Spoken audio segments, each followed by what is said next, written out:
5 supernormal powers of the other ways, or other religions, are 1. To see what is invisible to others, 2. To hear what is inaudible to others, 3.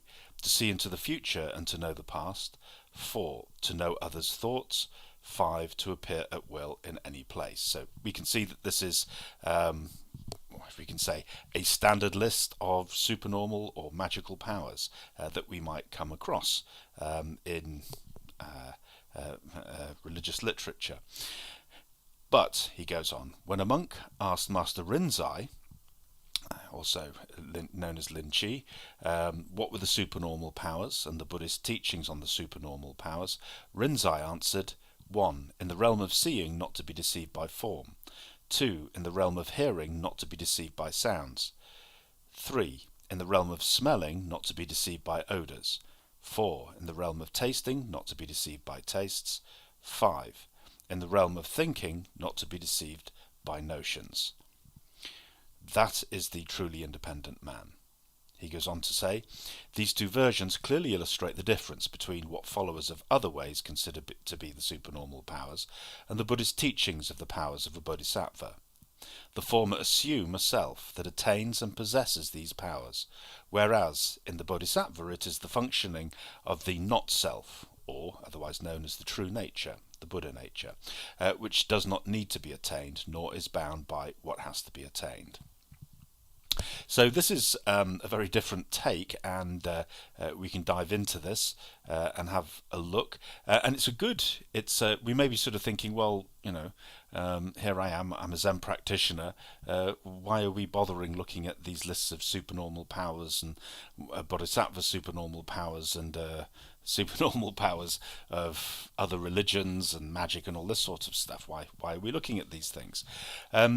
Well, there is something very relevant here, because actually it has to do with this sense of ownership and possession of technology, really. Because when we look at supernormal powers or magical powers, we can really just sort of think about any form of power, really, because magical power is a form of power.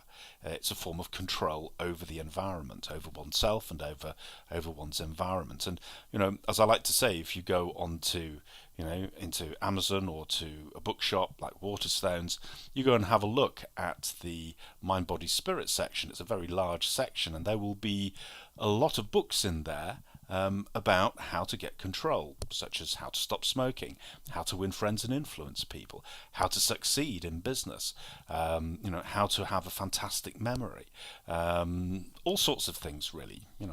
All sorts of things. We want to control our environment, and in the end, when you boil it down, that's what supernormal powers is really about. It's about gaining control, and there has to be obviously an owner of that. In other words, there has to be a self. But what that is being contrasted with, what that way of seeing and therefore of acting, what that is being contrasted with, is the functioning of the heart in its natural state. So that's really what we're going to be having a look at in this talk. What does that actually mean? What does it mean, this not self, this acting out of the true nature, or acting out of the Buddha nature, as opposed to I doing, I being in control of, I intending and bringing things about?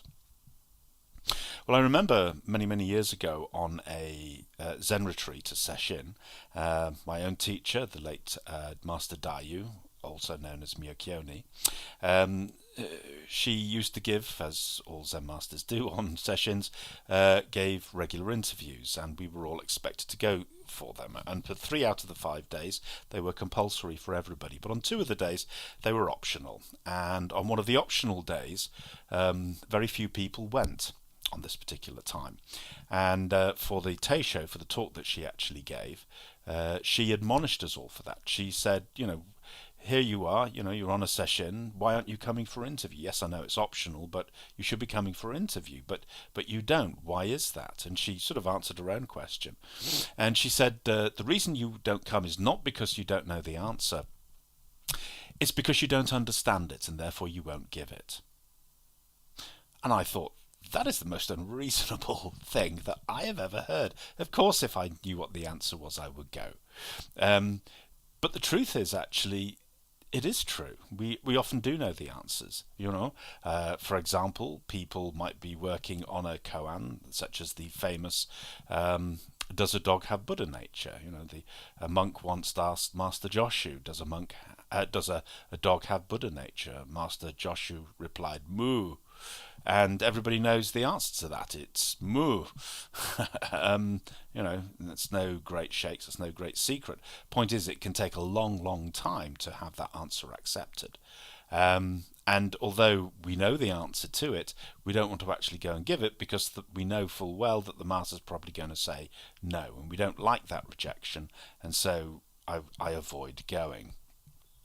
And she went on to say, whilst I was sort of thinking that's most unreasonable, she went on to say, she said, for example, she said there are many things that we know how to do, or that we do do, but actually when it comes to it, we don't understand how they actually happen. For example, we know how to get up, we know how to walk, we know how to sit down, we know how to open a cupboard and make a cup of tea. But she said we don't know how we do it. We don't understand the processes by which the muscles move and which muscles in which order move in order to carry out all those things, but we know full well how to do it. We can get up, we can walk, and we can sit down. And what she was really pointing to was really this difference between knowledge in the head and also wisdom in the body as well. And this is why this process of getting to know something, really getting to know something, has to come in through the body. And she used to always say, she said, everything that we really know comes in through the body in one way, shape or form. This is something that we do. And she used to she used to say, there is a wisdom in the body that operates anyway. But often we are just unaware of it. We're blind to it. And she gave an example. She said that when she herself was training in Japan, she got a very little a very small apartment, typical little Japanese apartment, quite close to the temple. It was sort of like one room down on the ground floor and then one upstairs room. And the upstairs room was the bedroom, and there was a little bathroom, a tiny little bathroom, just off that. And she said when you were standing in front of the sink, if you bent down to splash water in your face, for example, she would always crack her behind on the towel rail that was immediately behind her. And she said she did that when she first moved in. She did that a few times. She forgot, and she would bend down and whack. She would hit herself, and she was beginning to think, my God, I'll have to get a bigger place. And then about 6 months later, she had some friends come to stay from the UK, and she gave them her bedroom, and she slept downstairs. And after the first night, one of them came down and said, my God, that bathroom's tiny. As soon as I bent down to splash some water in my face, I cracked my behind on the towel rail. And she suddenly realized that for the past 5.5 months, she hadn't cracked her behind on the towel rail at all. She realized that quite outside of her own awareness, the body had adapted to the lack of space, and when she bent over, she did it in such a way that didn't mean that she cracked her behind on the towel rail. But she hadn't consciously done that. And she used to use that as a good example of how the body, if it is given time, will naturally adapt and conform to the circumstances, completely outside of any conscious control or conscious management of it by oneself, so to speak.